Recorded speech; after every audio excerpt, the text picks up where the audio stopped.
오늘날 저희들은 하나님의 뜻이 무엇인가를 발견할 수 있는 이 성경을 가지고 있습니다. 이것은 하나님의 은혜로 가능했던 일입니다. 만약 하나님께서 우리에게 은혜를 베풀어 주지 않으셨다면 우리는 이걸 가지고 있을 수 없었을 것이고 우리는 무지와 어둠 가운데 있었을 겁니다. 근데 이 성경이 핵심적으로 저희들에게 말하고자 하는 바가 무엇입니까? 그것은 바로 우리 주 예수 그리스도이십니다. 성경을 읽는 자들이라면, 제대로 이 내용을 이해한 자들이라면 누구나 이 사실을 인정할 수밖에 없겠죠. 하지만 성경과 또 복음에 대해서 잘 모르는 자들, 그리고 불신자들에게 있어서 이 성경은 저희가 이해하는 것과 다소 다를 겁니다. 대부분 아마 막연하게 신이 인간에게 준 어떤 명령들의 집합체라고 이해할지도 모르겠습니다. 왜냐하면 이곳에 무엇을 하라, 또 무엇을 하지 말라 하는 말씀이 담겨 있기 때문이죠. 실제로 구약 성경에는 하나님께서 주신 율법이 가득 차 있습니다. 그리고 불신자들도 알고 있는 십계명도 요약해서 정리가 되어 있죠. 그러나 여러분도 아시다시피 이 성경은 단순히 하나님의 명령만을 담고 있는 책은 아닙니다. 그보다는 하나님의 약속도 이 안에 분명하게 포함이 되어 있습니다. 아주 은혜로운 약속이 포함되어 있죠. 그렇다면 이처럼 같은 성경 안에서 동시에 등장하는 하나님의 율법과 약속, 그 두 가지 사이의 관계를 저희들은 어떻게 이해해야 할까요? 저희는 이것에 대해서 바른 이해를 가져야만 합니다. 그래야만 기독교 신앙, 예수 그리스도를 믿는 신앙을 우리가 바르게 정립할 수가 있기 때문입니다. 오늘 저희가 읽은 본문은 바로 이 질문에 대한 답을 제시하고 있습니다. 갈라디아서 3장 15절에서 22절이죠.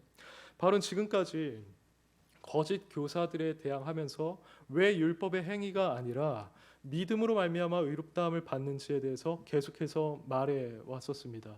10절에서 14절에 그것이 아주 핵심적으로 잘 나타나고 있죠. 우리가 율법으로 말미암아서 의롭다함을 받을 수 없는 이유는 그 모든 율법을 항상 전부 다 행해야 하기 때문이라고 했습니다. 근데 그것은 우리가 할 수 없는 것으로서 우리에게 저주를 가져다 주기 때문에 그것은 불가능한 일이라고 했었죠. 뿐만 아니라 예수 그리스도께서 이런 율법의 저주를 우리 대신 받으셨기 때문에 우리에게 믿음으로 나아갈 수 있는 그 새 길이 열렸기 때문에 믿음으로 구원 받는다는 것, 의롭다함을 받는다는 것은 너무나 명백한 사실이라고 했습니다. 그동안 바울이 이처럼 율법의 행함과 믿음을 대조시키면서 자신의 논지를 전개해왔던 이유는 당시 율법 교사들이 이 율법과 그리고 하나님의 약속 사이의 관계를 그들이 오해하고 있었기 때문입니다. 그들도 물론 당연히 아브라함이 믿음으로 말미암아 의롭다함을 받았다는 사실을 알고 있었습니다. 그들은 성경에 정통한 자들이었기 때문이죠. 그 약속이 있었다는 것을 알고 있었다는 겁니다. 근데 문제는 그 이후에 모세를 통하여서 주어진 율법을 이들이 이해하는 방식에 있어서 오류가 있었습니다. 그들은 하나님께서 약속을 통한 은혜를 주신 다음에 율법을 주신 것은 하나님께서 자기 백성들이 율법을 통해 온전한 성화를 이루길 원하시기 때문이라고 생각을 했습니다. 다시 말해서 하나님이 약속을 주셨고 자기 백성들이 믿음으로 그것을 받은 이후에 하나님께서는 그들이 유업을 얻기 위해서 해야 할 일들을 더 분명히 알려주시려는 목적으로 율법을 주었다라고 이해를 한 겁니다. 그래서 이들은 오늘날 그리스도인이라고 하는 신자들도 믿음으로 시작한 다음에는 하나님의 율법을 따라서 행해야 구원을 이룰 수 있다고 봤던 것이죠. 그것이 구속사 순서에 있어서 맞다고 봤던 겁니다. 이런 그들의 주장은 얼핏 보면 아주 그럴듯한 주장입니다. 하지만 오늘 본문에서는 바울이 이러한 그들의 이해, 율법과 약속의 관계에 대한 그들의 이해가 완전히 잘못되었다라고 말합니다. 바울은 약속과 율법의 관계가 그렇지 않다고 주장합니다. 그리고 그런 식으로 이해하는 것은 바울이 보기에 하나님의 약속을 완전히 폐해 버리는 것이다 라고 바울은 보았습니다. 왜냐하면 결국 하나님께서 하신 약속의 결과가 인간의 행위에 달려 있다면 하나님의 신실하심이 아니라 거기에 달려 있다면 그것은 그 약속의 속성을 완전히 폐하여 버리는 것이기 때문이죠. 그래서 그것은 있을 수 없는 일이다라고 바울이 주장을 합니다. 그럼 이게 왜 불가능하냐? 구체적으로 생각을 해봤을 때 그게 15절의 첫 번째 이유가 나와 있습니다. 여기 보면 이렇게 말하고 있죠. 형제들아 내가 사람의 예대로 말하노니 사람의 언약이라도 정한 후에는 아무도 폐하거나 더하거나 하지 못하느니라고 합니다. 근데 여기서 언약으로 번역된 단어는 사실 유언이라는 말로도 번역할 수가 있습니다. 근데 언약으로 이해하든 약속으로 이해하든 유언으로 이해하든 바울이 이 말씀을 통해서 우리에게 하고자 하는 바는 분명합니다. 그러니까 사람 사이에서도 어떠한 서약을 하고 난 다음 법적으로 그것이 인준된 다음에는 수정하거나 또는 무효화할 수가 없는데 어떻게 하나님의 약속, 그분의 약속이 과연 수정되거나 무효화될 수가 있겠느냐 하는 겁니다. 절대 그런 일이 있을 수 없다는 거죠. 그렇게 된다면 율법이라는 것이 결국 하나님의 약속을 폐하는 결과를 낳는다고 말하는 겁니다. 두 번째 이유는 17절에 등장합니다. 여기를 보시면 내가 이것을 말하노니 하나님께서 미리 정하신 언약을 430년 후에 생긴 율법이 폐기하지 못하고 그 약속을 헛되게 하지 못하리라 라고 말하고 있죠. 여기서 430년 후에 율법이 생겼다라고 하는데 이 430년이 정확히 어느 기간을 의미하는 거냐 했을 때 논란이 분분하긴 하지만 여기서 이 말씀을 저희가 이해하는 데 있어서 그렇게 중요한 것은 아닙니다. 저희는 다만 창세기 말씀에 있는 것처럼 이 기간이 이스라엘 백성들이 애굽에 종살이하던 그 기간 또는 그 이상이라고 이해를 하면 됩니다. 그래서 바울이 17절에서 말하고자 하는 바는 미리 정하신이라는 말에 그 핵심이 담겨 있습니다. 이 단어는 미리 확증하다 그리고 미리 유효하게 하다라는 의미를 지닌 말입니다. 그러니까 하나님께서 아브라함에게 하신 약속은 율법을 주시기 전에 이미 확실하게 틀림없이 유효한 약속이었다라는 겁니다. 그렇기 때문에 그 이후에 율법이 주어진다 해도 또는 그 어떤 일이 일어난다 해도 이 유효성이 변경될 수는 없다는 것이죠. 이게 율법이 하나님의 약속을 폐할 수 없는 두 번째 이유였습니다. 그리고 마지막으로 세 번째 이유는 19절에서 20절에 나와 있습니다. 여기서는 이렇게 말하죠. 하반절부터 읽어보겠습니다. 천사들을 통하여 한 중보자의 손으로 베푸신 것인데 약속하신 자손이 오시기까지 있을 것이라. 그 중보자는 한 편만 위한 자가 아니나 하나님은 한 분이시니라고 말하고 있습니다. 바로 율법이 천사들을 통하여서 한 중보자의 손을 통해 왔다고 베풀어졌다고 얘기를 합니다. 여기서 중보자는 구약 시대에 하나님과 이스라엘 사이에 서는 역할을 감당했었던 바로 그 모세를 가리킵니다. 하나님께서는 시내산에서 이스라엘 백성들에게 율법을 주실 때 이 율법들이 바로 모세를 통해서 선포되게 하셨습니다. 근데 다른 신약 말씀을 보시면 이 율법이 천사들을 통해서 주어졌다라는 말들도 있기 때문에 이 본문은 천사들을 통하여 한 중보자의 손으로 베푸신 것이다라고 말하고 있는 겁니다. 그런데 20절에서는 이렇게 말하죠. 그 중보자는 한 편만 위한 자가 아니나 하나님은 한 분이시니라고 합니다. 이 말씀은 많은 신학자들이 이해하기 어려워하는 구절로 널리 알려져 있습니다. 근데 그렇다고 해서 저희가 아예 이해하지 못할 구절은 아닙니다. 대부분의 주석가는 이렇게 이해합니다. 이 말씀에서 말하고 있는 것처럼 모세는 중보자였습니다. 근데 중보자란 보통 두 집단 사이에서 일하는 제3자에 불과합니다. 그리고 쌍방이나 다수를 상대하는 것을 전제로 하고 있죠. 이처럼 그는 매개적인 인물이고 엄밀히 말하자면 스스로 독립적인 권위가 없는 자이기 때문에 이런 자로부터 주어진 율법과 또 하나님으로부터 주어진 약속 사이에는 분명히 차이가 있다는 겁니다. 하나님은 어땠습니까? 하나님께서는 아브라함에게 약속을 베푸실 때 그 약속이 베풀어지는 과정에서 그 어떤 중보자도 필요로 하지 않으셨습니다. 하나님께서 아브라함에게 직접 나타나셔서 말씀하시고 약속해 주셨죠. 내가 너로 큰 민족을 이루고 내게 복을 주겠다라고 하셨고 땅의 모든 족속이 너로 말미암아 복을 얻을 것이다라고 하셨고 너와 내 후손에게 가나안 땅을 주어 영원한 기업이 되겠다라고 하셨습니다. 이렇게 하나님께서는 아브라함에게 약속을 베푸실 때 자신의 고유한 주권으로 또 독립적으로 친히 이 일을 행하셨기 때문에 그 방식, 그 은혜가 주어지는 방식 자체에 있어서 율법보다 훨씬 우월했던 것이고 하나님께서 중보자가 아닌 자기 자신의 권위로 직접 그 일을 하셨기 때문에 효력에 있어서도 훨씬 더 우월할 수밖에 없었던 겁니다. 그래서 바울은 이 말씀을 통해서 약속이란 것이 율법보다 그것이 주어진 방식과 효력에 있어서 우월하다는 것을 드러내고자 했다는 거죠. 이러한 이유들 때문에 바울이 보기에 율법이 약속을 폐한다라는 것은 있을 수가 없는 일이었습니다.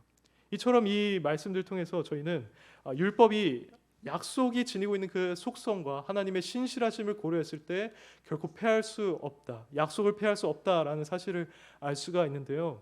여기서 저희에게 조금 다른 측면으로 적용을 해보자면 저희는 이러한 사실을 통해서 우리에게 주어진 하나님의 약속도 변하지 않는다라는 것을 알 수가 있습니다. 바울이 말한 것처럼 인간들 사이에서 맺어진 그 계약도 한번 법으로 인준되고 나면 결코 수정하거나 무효화할 수가 없습니다. 특별한 이유 없이 그것은 불가능하다는 거죠. 그렇다면 하나님께서 우리에게 약속하신 은혜는 얼마나 더 확실하게 주어지겠습니까? 성경 우리가 예수 그리스도를 믿는 믿음을 통하여 의롭다함을 받을 것이라고 말하고 훗날에는 하나님 나라에 들어와서 영원한 생명을 누리게 될 것이라고 말을 합니다. 근데 이것은 분명히 아브라함에게 약속된 유업의 내용에 해당하는 것이었습니다. 아브라함과 그의 자손에게 약속되었던 유업은 단순히 그들이 가나안 땅에 들어가서 살게 된다는 것이 아니었습니다. 오히려 그와 그의 자손들이 예수 그리스도를 믿는 믿음으로 말미암아 의롭다함을 받고 구원을 받고 영적 본향에서 영원히 살게 된다라는 것이었습니다. 그래서 예수님께서 요한복음에서 그렇게 말씀을 하셨죠. 아브라함이 나의 때 볼 것을 보고 기뻐하였다라고 했습니다. 그리고 히브리서 11장을 보시면 아브라함과 그의 자손들에 대해서 묘사하기를 그들은 자신의 그 보이지 않는 본향을 찾는 자들이었다라고 합니다. 그러니까 그들이 자신에게 약속된 유업이 단순히 가나안 땅에 있지 않았다라는 걸 알고 있었다는 거죠. 근데 여기서 제가 여러분한테 강조하고 싶은 건 오늘날 예수 그리스도를 믿는 저와 여러분에게도 이 약속이 확실하게 주어져 있다는 겁니다.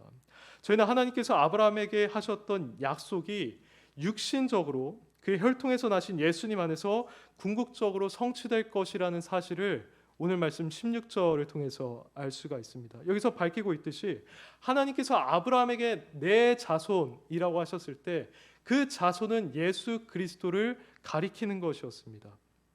근데 그분 안에서 성취될 이 약속이었는데 주님께서는 믿는 자들 마음 안에 거하고 계십니다. 그런 점을 봤을 때 오늘날 그분을 믿고 그분이 우리 안에 있음을 느끼고 있는 우리 신자들은 하나님께서 약속하신 그 유업들을 온전히 받아 누릴 것이라고 확신하게 될 수가 있다는 겁니다. 그래서 만약 저희가 예수 그리스도를 참으로 믿는 믿음을 가지고 있다면 저희는 이미 하나님 앞에서 의롭다함을 받은 자들입니다. 우리의 모든 죄는 다 사함을 받았습니다. 그리고 우리는 하나님의 자녀로 입양이 되었고요. 언젠가는 하나님 앞에 가서 천국 갈 것이라는 하나님의 선언을 받고 거기서 영원하게 살게 될 겁니다. 이 하나님의 약속은 결코 수정되거나 무효화되지 않을 겁니다. 그분께서 한번 정하신 것, 한번 효력 있게 하시고 한번 확정하신 것은 결코 폐하여지지 않을 겁니다. 철회되지가 않을 겁니다. 이와 관련해서 민수기 말씀에 이런 말씀이 있습니다. 하나님은 사람이 아니시니 거짓말을 하지 않으시고 인생이 아니시니 후회가 없으시도다. 어찌 그 말씀하신 말을 실행하지 않으시며 하신 말씀을 실행하지 않으시랴. 이 말씀은 모압 땅의 왕으로 있었던 발락이 발람을 불러서 이스라엘을 저주하려고 했을 때 발람이 하나님으로부터 말씀을 받고 예언하는 맥락에서 등장하는 말씀입니다. 여기서 하나님께서는 발람의 입을 사용하셔서 자신은 결코 거짓말을 하지 않고 또 후회가 없고 한 번 행한 말, 그러니까 그 약속은 끝까지 지키고 실행하신다는 점을 가르쳐 주십니다. 또 같은 맥락에 있는 21절을 보시면요, 여기서 이렇게 말씀하십니다. 나는 야곱의 허물을 보지 않을 것이다. 이스라엘 반역도 보지 않을 거다라고 합니다. 그들을 해하려고 시도하는 모든 점술들도 전혀 소용이 없을 것이다라고 말을 합니다. 이러한 말씀들은 자기 백성들을 향한 하나님의 신실하심을 분명히 나타낸다라고 하겠습니다. 그 어떤 일도 그들을 향한 하나님의 사랑과 신실하심을 막을 수가 없었습니다. 그들을 해하려는 점술가들도 그렇고 심지어 그들 짓는 죄들도 그 하나님의 사랑을 끊을 수가 없었습니다. 오늘날 예수 그리스도를 믿고 있는 저희들도 마찬가지입니다. 그래서 로마서 8장에서 이렇게 말하죠. 그 어떤 것도 우리를 그리스도의 사랑에서 끊을 수 없다라고 말합니다. 이스라엘 백성을 해하려던 점술이 있었던 것처럼 우리 삶 속에서도 여러 환난, 공고, 박해, 기근이 있을 겁니다. 근데 그런 것들이 있다 할지라도 그 사랑으로부터, 예수 그리스도의 사랑으로부터 우리를 끊을 수 없다라고 말한다는 겁니다. 그리고 우리가 종종 짓는 죄, 그 죄들에도 불구하고 하나님은 여전히 우리를 의롭다고 하실 것입니다. 현재 일이나 장래 일어날 그 어떤 일도 저희를 하나님의 사랑에서 끊을 수 없다고 말하고 있는 거죠. 근데 이것이 어떻게 가능하게 된 겁니까? 그것은 우리의 공로에 있지 않고 순전히 하나님의 선택과 은혜에 달려있는 겁니다. 이스라엘의 경우를 한번 생각해 보십시오. 신명기 말씀에 따르면 이스라엘에게 대하여 하나님께서 말씀하시기를 내가 너희를 택한 것은 너희가 다른 민족들보다 수요가 많아서 그런 것이 아니다. 오히려 너희는 가장 작은 민족들이다. 하지만 다만 내가 너희를 사랑함으로 인하여서 이러한 복을 주는 것이다 라고 하나님께서 말씀하십니다. 이것은 저희들도 동일합니다. 아브라함의 약속이 주어지기 전에, 그러니까 율법 이전에 430년 전에 아브라함에게 하신 하나님의 약속이 주어지기 전에 우리에게 예정하신 하나님의 그 예정 가운데서 우리는 값없이 그분으로부터 선택을 받았습니다. 그분이 자기의 백성을 선택하시고 은혜를 주겠다. 내가 이들의 모든 죄를 용서하고 나의 자녀로 삼을 것이고 그들에게 영원한 기업을 주겠다라고 약속하셨을 때, 결심하셨을 때 그때 이미 저와 여러분은 그 계획 안에 포함되어 있었다는 겁니다. 이것이 우리가 받은 은혜인 거죠. 그건 우리가 무엇을 행하기도 전에 이루어진 일이었습니다. 이게 바로 우리가 받은 은혜입니다. 그리고 하나님께서는 이 은혜를 우리에게 직접 베풀어 주셨습니다. 그 어떤 중보자의 손에 의해서도 아니고 하나님께서 직접 우리를 선택해서 주신 은혜라는 겁니다. 천지 만물을 지으신 하나님께서, 그 여호와 하나님께서 작정하시고 이루신 일이라는 거죠. 그러니 이 은혜를 생각할 때 우리는 하나님께 무한히 감사하며 살아가는 것이 마땅할 겁니다. 저희가 이 사실을 분명히 안다면 우리가 누리는 이 축복에 있어서 우리의 행함이라는 요소는 정말 보잘것없는 것이라는 사실을 깨닫게 될 겁니다. 바울이 오늘 본문에서 지적하고 있는 것도 바로 이 사실입니다. 비록 구속사 가운데 율법이 주어지기는 했지만 이걸 준수함으로써 자신의 공로를 세우고 이를 통해서 약속된 복을 받겠다는 것은 이 전체 구속사의 맥락에서 봤을 때 말이 안 되는 것이었습니다. 이것은 애초에 행함의 원리를 따른 축복이 아니었다는 거죠. 그 본질 자체가 다르다는 겁니다. 행함의 원리가 아니라 하나님의 은혜로 주어지는 복이기 때문에 저희가 그것을 받을 때도 취할 때도 동일하게 그 은혜의 원리를 따라야만 한다는 겁니다. 그래서 18절을 보시면 이렇게 말하죠. 그 유업은 율법에서 난 것이 아니라 약속으로 말미암아 아브라함에게 주신 것이라고 강조해서 말하고 있습니다. 그러므로 저희는 바울처럼 우리 자신이 하나님의 말씀 또는 율법을 열심히 준수하고 행함으로써 축복을 받겠다라는 생각은 완전히 버려야만 하겠습니다. 그것은 오히려 우리에게 저주를 가져다주는 행위임을 기억합시다. 그리고 우리가 붙잡고 있는 예수 그리스도를 향한 믿음을 더욱 견고하게 합시다. 이렇게 믿음을 가지고 하나님의 은혜를 붙잡고 살아가는 자들에게는 당연히 행함이라는 열매가 나타날 수밖에 없을 겁니다. 이처럼 하나님의 신실하신 은혜를 누리면서 그에 합당한 열매를 맺으며 살아가는 성도님들 되시기를 소망합니다. 그런데 여기서 저희가 한 가지 짚고 넘어갈 것이 있습니다. 저희는 지금 율법과 약속의 관계를 논하고 있는데요. 첫 번째에서 살펴봤던 것은 이 율법이라는 것이 약속을 폐할 수가 없다는 겁니다.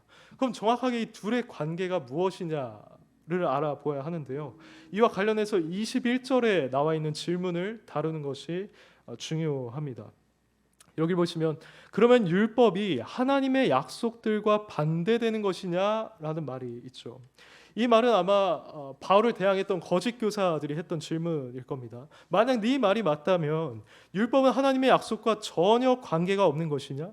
율법과 약속은 완전히 대립되는 것이냐? 라고 그들이 질문을 했을 거란 말이죠. 근데 만약 이 말대로 율법과 약속이 대립된다고 한다면 그것은 실로 큰 문제를 유발할 수도 있는 것이었습니다. 왜냐하면 약속이 하나님으로부터 온 것처럼 율법도 엄밀히 말하면 하나님으로부터 온 것인데, 만약 이것이 서로 대적하는 관계에 있다라고 한다면 이 둘 다를 주신 하나님 안에 어떠한 모순이 있다는 말이 되고 말기 때문입니다. 그래서 바울은 이에 대해서 결코 그럴 수 없느니라고 합니다. 그러면서 왜 그럴 수 없는지 이유를 설명하는데요. 그것이 21절, 22절에 나와 있습니다. 한번 함께 읽어보겠습니다. 시작. 그러면 율법이 하나님의 약속들과 반대되는 것이냐? 결코 그럴 수 없느니라. 만일 능히 살게 하는 율법을 주셨더라면 의가 반드시 율법으로 말미암았으리라. 그러나 성경이 모든 것을 죄 아래 가두었으니 이는 예수 그리스도를 믿음으로 말미암는 약속을 믿는 자들에게 주려 함이라. 이 말씀이 조금 어려워 보이기는 하는데요. 여기서 말하고자 하는 핵심은 결국에 율법과 약속은 서로를 대립하는 것이 아니다. 오히려 하나님의 같은 구원의 경륜 안에서 각자에게 주어진 역할을 담당한다. 그 목적이 다를 뿐이다라는. 약속은 그 목적이 어떻게 다를까요? 우리 목사님께서 하이델베르크 의리문답을 통해서 우리에게 전해주시기도 했는데요. 율법의 기능은 먼저 죄인들이 먼저 자신의 죄를 분명하게 깨닫게 되는 겁니다. 19절을 보실까요? 여기 보시면 그런즉 율법은 무엇이냐? 범법함으로 더해진 것이라고 말하고 있죠. 여기서 범법함으로 더하여진 것이라는 말의 뜻은 율법이란 죄를 범한 인간이 그 죄가 하나님 뜻에 어긋나는 심각한 죄라는 것을 보여주기 위한 것이라는 말입니다. 그러니까 율법은 우리가 무언가 죄를 지었을 때 이것은 그냥 단순한 죄가 아니고 그 지존하신 하나님의 뜻을 어기는 아주 심각하고 추악한 죄라는 것을 보여준다는 겁니다. 그래서 로마서 4장에는 율법이 없는 곳에는 범법도 없느니라고 했습니다. 그리고 율법의 또 다른 기능이 있는데요. 그것은 타락한 인간이 자신 내면에 있는 죄의 권세를 발견하게 하는 겁니다. 첫 번째 기능과 비슷하지만 다소 차이가 있습니다. 로마서 5장 20절 보면 이런 말씀이 있습니다. 율법이 들어온 것은 범죄를 더하게 하려 함이라. 이 말씀을 얼핏 보면 하나님께서 율법을 주신 이유가 사람으로 하여금 더 죄를 짓게 만들기 위함이다라는 걸로 저희가 생각하게 됩니다. 마치 하나님께서 인간을 충동하신 것처럼 저희가 받아들이게 된다는 거죠. 하지만 이러한 해석은 신성모독적인 해석입니다. 하나님께서는 결코 그렇게 하실 수가 없습니다. 그래서 저희는 이 말씀을 다른 방식으로 이해해야 되는데요. 율법은 하나님의 명령이기 때문에 그 자체로 선하고 또 의롭고 거룩한 것입니다. 근데 이것이 인간에게 적용될 경우 인간 마음에는 근본적으로 타락한 또 죄악된 본성이 자리 잡고 있기 때문에 이 율법을 이 본성이 만났을 때 그 본성이 인간으로 하여금 더 죄를 짓도록 그 안에 있는 죄의 정욕을 불러 일으킵니다. 예를 들면 이런 겁니다. 너 도둑질하지 마라고 했을 때 더 도둑질을 하고 싶은 마음이 드는 것처럼 뭔가를 금지했을 때 그것을 더 하고 싶어지는 것과 같은 원리가 여기에 적용된다는 겁니다. 그래서 로이드 존스 목사님 이렇게 말했습니다. 죄라 불리우는 강력한 것이 하나님의 깨끗한 율법을 지렛대로 사용하여 인간의 마음속에서 모든 악을 산출해낸다라고 했습니다. 바울도 이렇게 고백했죠. 죄가 기회를 타서 계명으로 말미암아 내 속에서 온갖 탐심을 이루었나니라고 했었습니다. 그럼 이처럼 율법을 마주함으로써 자신 안에 있는 그 죄의 권세, 그 타락한 본성, 부패한 본성을 느낀 자는 어떻게 되겠습니까? 그는 분명히 자신의 완전히 파산된 상태를 느끼고 말 겁니다. 하나님의 계명은 거룩하고 선하고 의롭지만 자기 자신 안에는 그 어떤 선도 없고 의로운 것도 없고 거룩한 것도 없다라는 사실을 깨닫게 될 겁니다. 그래서 결국에는 이 죄로부터, 이 타락한 본성으로부터 구원받기 위해서는 다름 아닌 하나님의 은혜가 필요하다는 것을 이 사람은 절감하게 될 겁니다. 내가 과거에 지었던 죄, 현재 지은 죄, 그리고 미래에 지을 죄까지도 씻어주실 하나님의 은혜, 그리고 나의 타락한 본성을 완벽하게 변화시켜 주셔서 새롭고 정결하게 하시는 그 성령님의 은혜가 필요하다는 것을 이 율법의 기능을 경험한 자는 깨닫고 느끼게 된다는 거죠. 이것이 바로 율법에 따라 범죄가 더하게 되는 것의 목적이라는 겁니다. 이처럼 율법의 기능, 목적은 바로 인간이 자신의 죄를 깨닫는 것에 있습니다. 율법으로는 그 누구도 의롭다함을 받을 수 없기 때문에 성경은 모든 것을 죄 아래 가두었다라고 22절에서도 말하고 있습니다. 이런 맥락에서 율법은 결코 칭의의 수단이 될 수 없습니다. 애초에 그 목적이 다른 것이죠. 율법을 그러한 목적으로 사용하고 있다면 우리는 그 율법을 오용하고 있게 되는 겁니다. 율법은 그보다는 한 인간이 약속을 붙잡고 진정한 칭의와 구원에 이르도록 하는 겁니다. 자신에게 무조건적인 그 하나님의 은혜, 그 새 창조한 하나님의 은혜가 필요함을 깨닫고 그 약속 앞에 나아가게 하는 거죠. 그리고 그 약속을 필사적으로 붙잡게 합니다. 그리고 그것을 붙잡을 때 약속은 실제적으로 그 인간에게 칭의와 구원의 은혜를 가져다 주는 것이죠. 이런 식으로 율법은 약속에 도움을 주는 역할을 하고 있기 때문에 저희는 율법과 약속이 서로 반대되는 것이 아니라 서로 협력하는 관계에 있다라는 결론을 내릴 수가 있습니다. 여러분, 이것이 바로 율법과 약속 사이에 존재하는 바른 관계입니다. 우리가 성경을 정말 제대로 이해하고 있는 자라면은 이 율법과 약속 사이에 있는 관계를 명확하게 파악해야 하고 이것에 담긴 기능들을 우리가 바르게 사용해서 그 목적을 이루고 달성해야만 합니다. 그래서 우리가 결국에 달성해야 하는 목표는 무엇인가 했을 때 우리 자신의 죄를 철저하게 깨닫는 것이겠죠. 죄를 철저하게 깨닫는 것. 그것은 단순히 내 머리로 죄인이라는 것을 깨닫는 것이 아닙니다. 이것은 불신자들도 얼마든지 고백하고 스스로 인정하는 겁니다. 당신이 죄인임을 인정합니까? 라고 했을 때 난 죄인이 아니에요 라고 말하는 사람은 사실 거의 없을 겁니다. 왜냐하면 웬만한 인간도 자신의 부족함을 또 자신의 그 죄성을 느끼고 있기 때문이죠. 그래서 진정으로 우리가 죄를 깨달아서 약속에 참여하는 자가 됐다라고 말할 수 있기 위해서는 우리는 이 죄를 단순히 머리로 깨달을 뿐만 아니라 마음으로도 깨달아야 하고 또 그 수준에 있어서 청교도들은 그렇게 말했습니다. 우리가 이 죄 때문에 지옥에 이르게 될 것이라고 생각할 정도로 그 지옥의 두려움과 위협을 느끼게 될 정도로 죄를 깨달아야 한다라고 했습니다. 그게 아니라면 진정으로 죄를 깨달은 게 아니라는 거죠. 그래서 조나단 에드워즈는 당신들이 구원받기 위해서는 죄를 반드시 깨달아야 합니다라고 하면서 어떻게 하면 그럼 죄를 깨달을 수 있는가라는 리스트를 작성을 했습니다. 죄를 묵상하십시오. 죄를 고백하십시오. 죄를 두고 기도하십시오. 그리고 그 죄와 싸우십시오라고 했습니다. 이 싸우십시오라는 말이 아주 인상적이에요. 왜냐하면 우리가 죄를 두고 직접 싸워 볼 때만 이 죄가 얼마나 강한지 얼마나 우리 마음에 착 달라붙어 있는지를 알 수가 있기 때문입니다. 여러분들한테 그래서 저는 질문하고 싶습니다. 여러분이 만약 이 율법과 약속의 관계를 잘 이해하고 계신 분들이라면 여러분들은 이 정도로 죄를 깨달으셨습니까? 여러분들 자기 자신이 가지고 있는 죄에 대해서 좌절해 보신 경험이 있습니까? 그 죄를 가지고 피 흘리기까지 싸워보려는 노력을 해본 적이 있습니까? 그리고 도무지 그것이 해결이 되지 않아서 난 이제 어떡하지? 라고 무력함을 느낀 적이 있습니까? 우리의 죄의 깨달음은 바로 여기까지 이르러야 합니다. 하나님께서 우리에게 율법을 주신 목적이 바로 그것입니다. 우리로 하여금 이러한 상태에 이르게 하셔서 결국에는 하나님의 은혜 앞으로 나아가게 하기 위해서 이 율법을 우리에게 주셨다라는 겁니다. 그래서 만약에 여러분들이 죄를 깨닫게 되셨다면 이 예수 그리스도를 믿으셔야 합니다. 우리 안에 아무것도 없음을 알고 예수 그리스도께 모든 것이 있음을 알고 그분을 붙잡아야 합니다. 우리는 지금 당장 예수님을 믿어서 뭔가 내가 성화된 것 같다라고 생각할 수도 있지만 그렇지 않습니다. 성화가 되는 건 맞죠. 물론 맞지만 우린 여전히 부족함을 가지고 있는 자들입니다. 그래서 우리는 매 순간마다 우리를 위해서 죽으신, 우리를 위해서 저주를 받으신, 하나님의 심판을 받으신 그 예수 그리스도께 항상 나아가야만 합니다. 그리고 그 은혜 앞에서 매일 씻음을 받아야 하는 거죠. 예수 그리스도께서 베드로에게 너의 발은 계속 씻어야 한다라고 말했던 것처럼요.